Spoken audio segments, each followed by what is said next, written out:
Hall, where a good crowd is gathered in anticipation of watching the world heavyweight champion at work, and here he is entering the ring. There he is, and he's got a tremendous ovation, and he also has an entourage, Alexa, which I've never seen.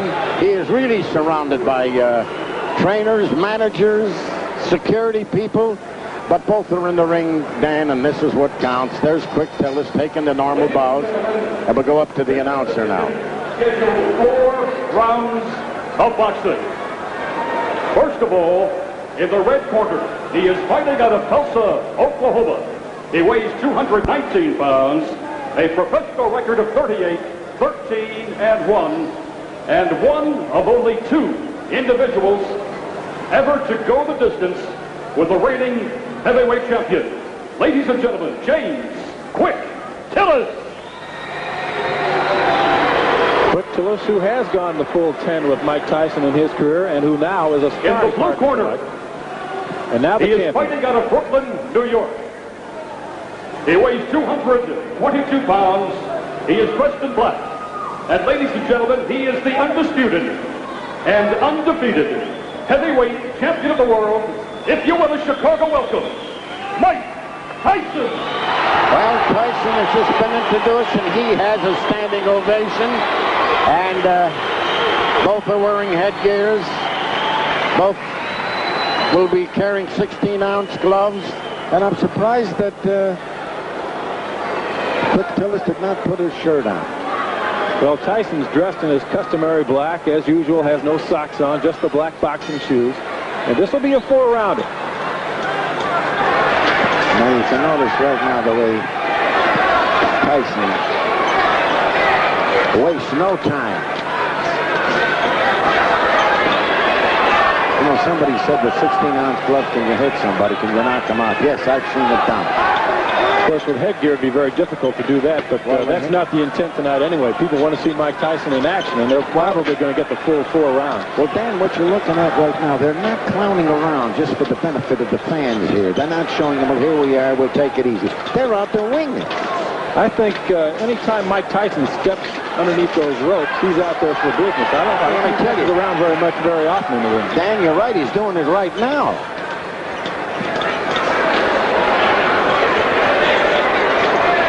Tyson in black, Tillis there on the right. First round action. You know, Tillis is saying this is where it all started for me. I want to make a big hit. I want to come back to Chicago as a headliner again. For a while, he was going great guns. Oh, he really was. It knocked out virtually everyone he fought, and was undefeated when Mike Weaver beat him back in '81 out of the Rosemont Horizon.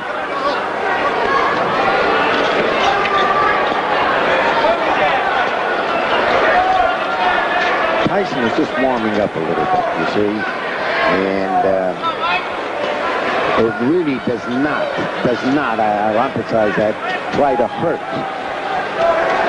Quick Tillis. If he were my sparring partner, I don't think I'd want to hurt him either. You know, it can't be easy to find guys that want to step in the ring and practice with Mike Tyson. Well, then you know that he's got a fight coming up. Tyson, with former heavyweight champion Larry Hall. Oh, look at that swing. Pretty good combination there by Tyson. Yeah. We have watched several preliminary fights, Ben, you and I tonight. Some smaller guys who are very quick, and you know, it's almost incredible that Mike Tyson, who outweighs some of those people by 80 pounds, is just as quick, if not quicker than they are. I'm glad you noticed that. I tell you what Tyson has done. He's slowed Quick Tillis down a little bit. See, they're not playing around. This is not, let's play twinkle toes.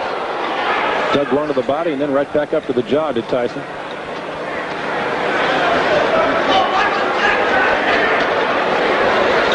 And you look through the crowd and you watch all the folks. Nobody's eyes are turned away from this. This is the first time that they've seen the Mike Tyson. And boy, they are eating it up.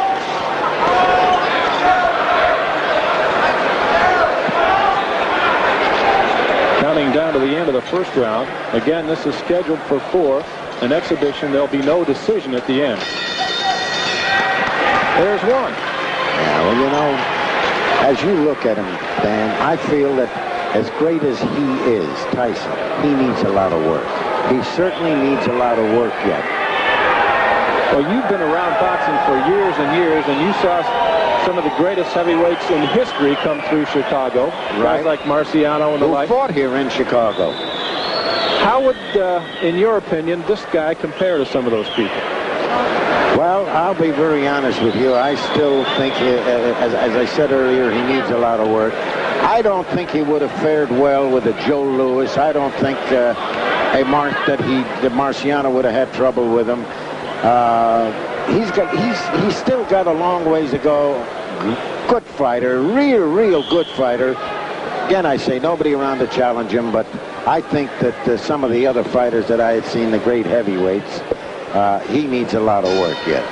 Well, we'll keep in mind that he's only 21 years old and fighting in an era in which there aren't that many great heavyweights to go up against. It's tough to learn when you're 21 and there's nobody out there to fight. I keep telling you, Dan, that there's nobody around that could get the crowd excited. In other words, if you were talking, say, well, after he fights someone, say, you know who I'd like to see him fight? I'd like to see him fight this fella or that fella. But there's nobody around. Well, he's got Larry Holmes coming up in January. And later on down the road, probably not until early '89, Michael Spinks, which is one that a lot of people are looking forward to. I hope that fight comes off. There seems to be a little controversy about that. Well, I think there's too much money to be made in that one for it not to happen sometime. Too much money. Tonight they're fighting their hearts out for just expenses. And they're not even paying that. I understand they paid their own way in. They're paying their own hotel. And incidentally, the officials here tonight are not getting paid. The referee, the announcer, and the judges. The Holy Angels has yet a long road to hoe. They need somewhere in the neighborhood of $3.5 to $4 million to rebuild the church that burned to the ground. And as of now, Father Clements says they're in the neighborhood of $1 million. So there's 2.5 or 3 to go, and this may pay some of the freight. As we said, a good crowd here to watch the world heavyweight champion Mike Tyson and Tillis. Just past the midway point of round 2. Now you see why Mike Tyson, wants a quick Tillis in camp with him. And you see, I mean, there's no playing around. I'm not taking it easy. You're not taking. They're out there really punching and winging.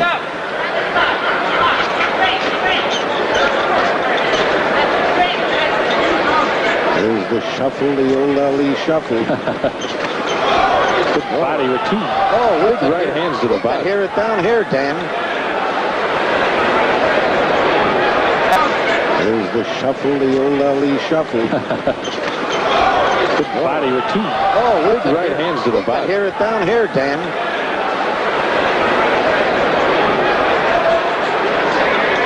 Oh, they're getting them on. And incidentally, the promoter, Ernie Terrell, who worked with Father Clements, put together a great show. A lot of good talent on the card.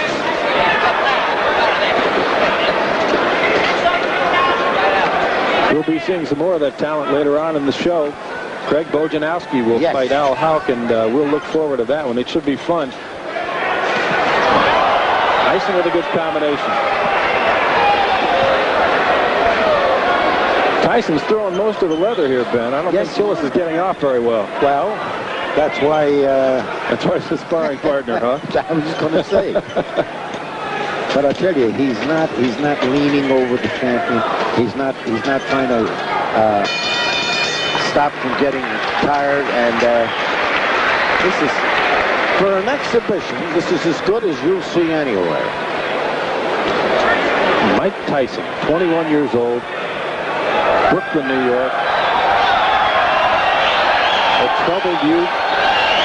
And Ben, you know, or knew, I should say, Customato very well. Yes, I did. And their story is a very heartwarming one. Now, Tyson was headed for serious trouble. That's right. And Cuss pulled him out of it, turned him around, and I know, although he's not here now, he'd be very proud of the way Mike Tyson has turned out. You know, he had Floyd Patterson, and Floyd Patterson was a problem, too.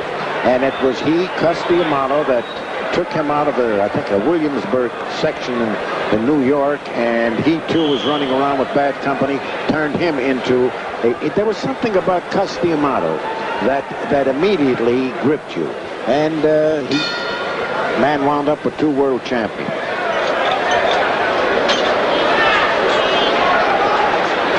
Third round, Tyson's trainer Kevin Rooney in his corner before the round began, just telling him to go out and have some fun.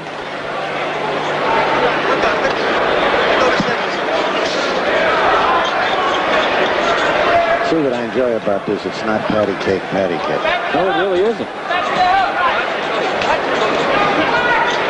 Boy, what a great thing it would be for Chicago to have him come here and fight when something was on the line. Oh.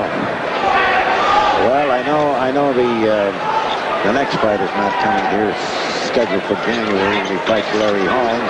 Yeah, that's in Atlantic City. Then he's talking about making a trip to Japan. He wants to be known as a true world champion, and he's not afraid to go outside the U.S. and fight in some exotic places. Same thing to Muhammad Ali did. Hung his title on the line in many foreign countries. Manila, Zaire, there were so many places that Ali traveled to. And that's partially why he was such a beloved character. And he had a charisma that everybody loved. I mean, still today you hear that chant, Ali, Ali, you know. You see how big those gloves are? I spoke at the wrong time because Tyson hit him with the left hook. Tillis getting off a few punches too. Yes. They may be 16-ounce gloves, but they'll sting you.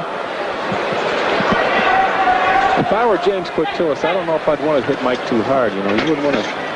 No, I think stir him up. On the other hand, I think that Tyson would insist, throw your best punches at me.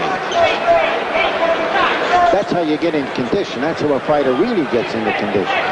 Well, January 22nd is not that far off.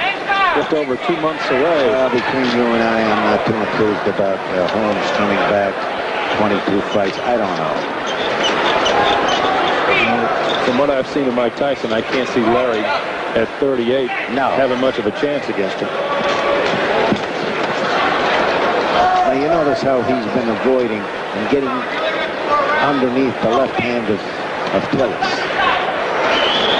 Well, Tyson has proven that he's so... another good play. The left hand caught Tillis pretty flush there on the headgear. They're not playing around, Dan. He's not a big person. He can hook him outside, though, and he's devastating inside. I can recall. Now, you can notice right now the way Tyson wastes no time. You know, somebody said with 16-ounce gloves, can you hit somebody? Can you knock them out? Yes, I've seen it done. Of course, with headgear, it'd be very difficult to do that, but that's not the intent tonight anyway. People want to see Mike Tyson in action, and they're probably going to get the full 4 rounds. Well, Dan, what you're looking at right now, Hall, where a good crowd is gathered in anticipation of watching the world heavyweight champion at work, and here he is entering the ring. There he is, and he's got a tremendous ovation. And he also has an entourage, Alexa, which I've never seen. He is really surrounded by trainers, managers, security people, but both are in the ring, Dan, and this is what counts. There's Quick Tillis taking the normal bows, and we'll go up to the announcer now. Scheduled 4 rounds of boxing. First of all, in the red corner, he is fighting out of Tulsa, Oklahoma. He weighs 219 pounds, a professional record of 38, 13-1, and one of only 2 individuals ever to go the distance with the reigning heavyweight champion. Ladies and gentlemen, James Quick Tillis. Well, Tyson has just been introduced, and he has a standing ovation. And both are wearing headgears. Both will be carrying 16-ounce gloves. And I'm surprised that Quick Tillis did not put his shirt on. Well, Tyson's dressed in his customary black, as usual, has no socks on, just the black boxing shoes. And this will be a 4-rounder. Quick Tillis, who has gone the full 10 with Mike Tyson in his career, and who now is a sparring in the blue corner. And now the he champion. Is fighting out of Brooklyn, New York. He weighs 222 pounds. He is dressed in black. And ladies and gentlemen, he is the undisputed and undefeated heavyweight champion of the world, if you will, a Chicago welcome, Mike Tyson.